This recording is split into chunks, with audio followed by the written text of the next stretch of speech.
1 મે 1960 આપણા ગુજરાત રાજ્યનો સ્થાપના દિવસ। એ દિવસ જ્યારે બૃહદ મુંબઈ રાજ્યથી અલગ આપણા ગુજરાતને પોતાનું અસ્તિત્વ મળ્યું।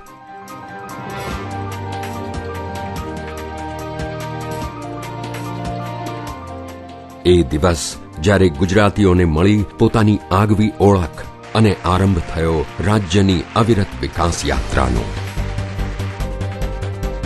એ ઐતિહાસિક ઘટના જેને આપણે ગુજરાત દિવસ તરીકે ઉજવતા આવ્યા છીએ એને પૂરા થઈ રહ્યા છે 50 વર્ષ। ગુજરાત રાજ્યની આ સ્વર્ણ જયંતીના મહામૂલા અવસર પર મન થાય છે વીતેલા વર્ષોને યાદ કરવાનું, મન થાય છે એવા ગુર્જર રત્નોને વંદન કરવાનું જેમણે પોતાના યત્નોથી ગુજરાતને પાપા પગલી ભરતા શીખવાડ્યું, મન થાય છે એવા વીરો અને મહાપુરુષોને બિરદાવવાનું જેમણે ગુજરાતને હરણફાળ ભરતું કર્યું, એવા મુખ્યમંત્રીઓને શ્રદ્ધાંજલિ આપવાનું જેમણે આજીવન ગુજરાતને સમર્પિત બની વિકાસનું સ્વપ્ન સેવ્યું, એવા મુખ્યમંત્રીઓનો આભાર માનવાનું જેઓ વડીલોએ જોયેલા સપનાઓને પૂરા કરવા સંનિષ્ઠ રૂપે પ્રયત્નશીલ રહ્યા અને સફળ થયા। સાથે સાથે વંદન કરવાનું મન થાય છે ગુજરાતના નાગરિકોને જેમણે દેશ અને દુનિયામાં ગુર્જર ધરાની અસ્મિતાને જીવંત રાખી છે।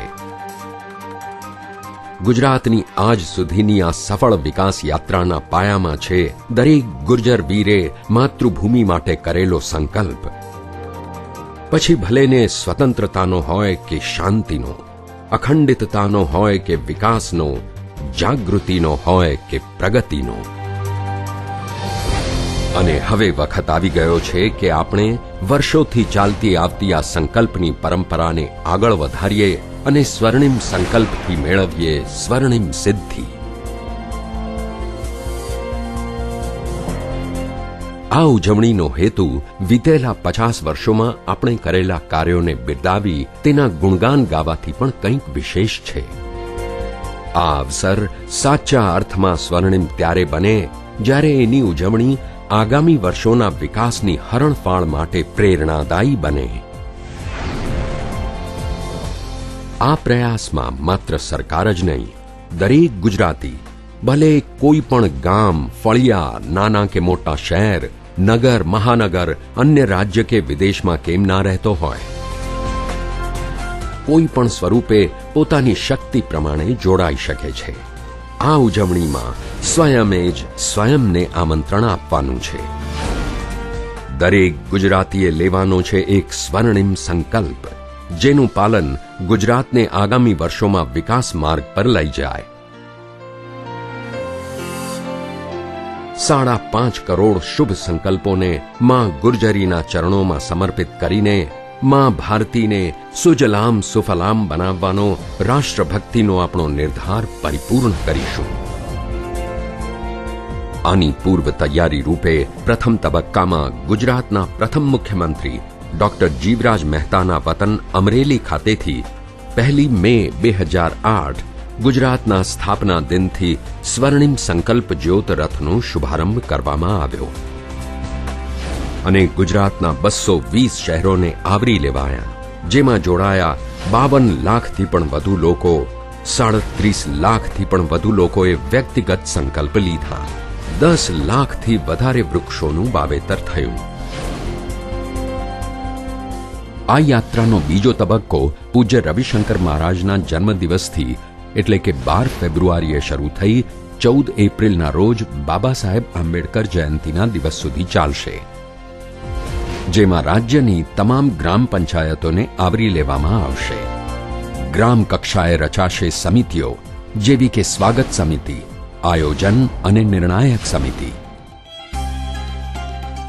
8 દિવસના આગોતરા આયોજન હેઠળ ગામે ગામ યોજાશે સામૂહિક કાર્યક્રમો, સફાઈ સ્પર્ધાઓ, ગામોની સુશોભન સ્પર્ધા અને શાળાઓમાં યોજાશે ચિત્ર, નિબંધ, વક્તૃત્વ સ્પર્ધા અને સાથે સાથે સાંસ્કૃતિક કાર્યક્રમો પણ યોજાશે। આ ઉપરાંત મહિલાઓ માટે યોજાશે વાનગી, રંગોળી હરીફાઈ તથા તંદુરસ્ત બાળ હરીફાઈ। રાજ્ય સરકારના મંત્રી મહોદયો અને ધારાસભ્યો જુદા જુદા રાજ્યોના ગુજરાતી સમાજની મુલાકાત લેશે અને આ ઉજવણીમાં જોડાવા માટે અપીલ કરશે. તેઓ પોતપોતાના વસવાટના સ્થળે આ મહાઉત્સવની ઉજવણી કરે તે માટે તેમને પ્રોત્સાહિત કરી જરૂરી માર્ગદર્શન પણ પૂરું પાડશે.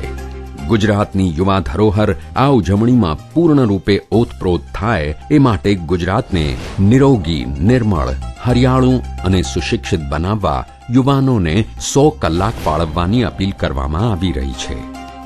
શિક્ષણ ક્ષેત્રે પણ આ ઉજવણી માટે વિશેષ આયોજન કરાયું છે, જેમાં યુનિવર્સિટીઓ, શાળા કોલેજોમાં સ્વર્ણિમ ગુજરાતને કેન્દ્રમાં રાખી વિવિધ કાર્યક્રમો હાથ ધરાશે.